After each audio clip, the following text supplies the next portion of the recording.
Welcome to Samba Samba. Enjoy the video.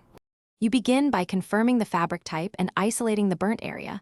Polyester melts rather than truly chars, so this matters. Start by trimming loose, brittle charred fibers with sharp scissors. Cut slowly and keep a 0.5 to 1 centimeter margin from undamaged cloth. Once trimmed, clean the perimeter with a soft brush to remove ash and melted residue, and make sure to test a hidden seam for strength. This prevents surprises when you apply repair materials.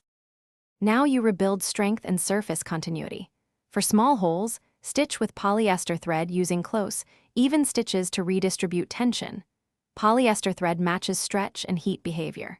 For thin, melted patches, use a small piece of fusible web or fabric adhesive under a matching scrap, then press with a low-temperature iron. Test on scrap first.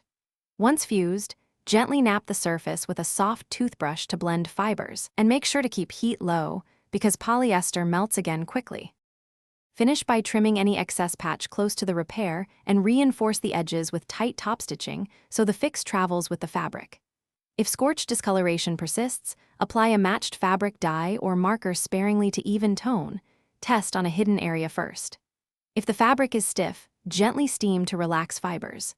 If seams pull out or the patch puckers, stop. Make sure to consider replacing the panel or consult a professional reweaver, because polyester damage can be structural. Thanks for watching. Consider subscribing if we helped you.